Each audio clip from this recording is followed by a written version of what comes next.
अस्सलाम वालेकुम दोस्तों, कैसे हो? मुझे उम्मीद है कि आप सभी सही होंगे। न्यू अपडेट के साथ मैं आपके सामने फिर हाजिर हो चुके हैं। अगर आप कुवैत में रहते हैं, कुवैत की खबरों से हमेशा के लिए अपडेट रहना चाहते हैं तो ये वीडियो आप शुरू से लेकर आखिर तक देखते रहिए। इस वीडियो के अंदर मैं आपको काफ़ी ज़्यादा इंपॉर्टेंट जो है इन्फॉर्मेशन देने वाला हूँ और आप लोगों को बताने वाला हूँ क्वारंटाइन के हवाले से आ रही है। और जैसे कि आपको मालूम है, अभी काफ़ी बड़े बड़े ऐलान किए गए हैं जो कि मैंने आज की सुबह की वीडियो में आपको बताया था। तो उससे ही रिलेटेड कुछ जानकारी मैं आपको देने वाला हूं जो कि आपको काफ़ी ज़्यादा इंपॉर्टेंट हो जाती है। 24 अक्टूबर के बाद में किन किन चीज़ों को खोलने की छूट मिली है, वो वजह क्या है, और भी इससे मिलती जुलती बहुत सारी अपडेट है। तो चलिए फिर बिना देरी की वीडियो शुरू करते हैं। लेकिन उससे पहले मैं आपको बताना चाहूँगा, चैनल हमारा पहली बार देख रहे हैं, चैनल को सब्सक्राइब करें और साथ ही साथ बेल आइकन जरूर प्रेस कर दें ताकि हमेशा आपको इसी तरीके से अपडेट मिलती रहे और आप हमेशा हमारे साथ में जुड़े रहें। तो सबसे पहली अपडेट की तरफ बढ़ते हैं। जो बड़ी अपडेट आ रही है निकल गए, जैसे कि आपको मालूम है 24 अक्टूबर के बाद में फ़्लाइट वगैरह जो है नॉर्मल तरीके से, जैसे कुवैत में लोग पहले रहना सहना करते थे या फिर आना जाना करते थे एयरपोर्ट पर, तो इसी तरीके से 24 अक्टूबर के बाद में लोग आना जाना शुरू कर देंगे। तो ये काफ़ी अच्छी अपडेट है। लेकिन इसको होते हुए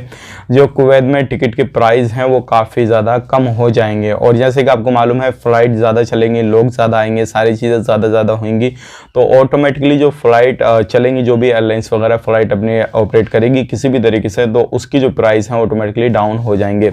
तो एक अच्छी खबर है। क्या आप 24 अक्टूबर के बाद में इंशाल्लाह आप बुक करना चाहते हैं तो कर सकते हैं, कोई भी परेशानी नहीं है। और 24 अक्टूबर के बाद में हर तरीके का वीज़ा आपको मिल जाएगा जिनको दोनों वैक्सीनेशन कंप्लीट हैं। तो ध्यान रखिएगा, पहले कुछ उनमें वीज़ा दो थे वो अलग अलग कैटेगरी में कुछ क्राइटेरिया रखे गए थे, यानी कि कुछ अलग अलग कैटेगरी रखी गई थी जो कि आप वीज़ा लेके जा सकते थे। लेकिन आने वाले वक्त में सभी तरीके का आपको वीज़ा मिल जाएगा। इसमें फ़ायदे वाली बात क्या है वो सुबह में मैंने आपको बता दिया था।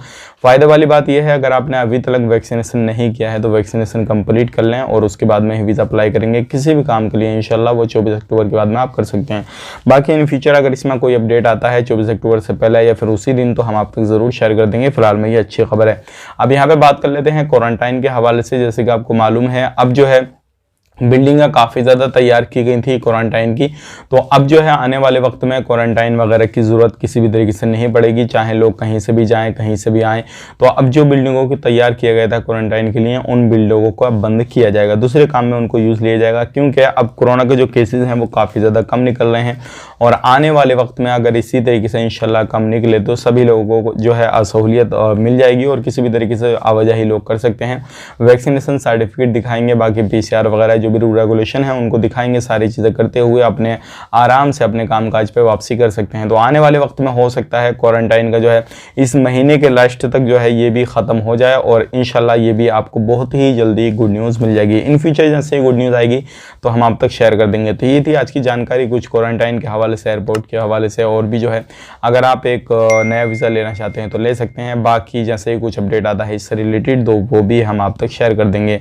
आप अपना ख्याल रखें, अपनी फैमिली वालों का ख्याल रखें। Take care, bye bye.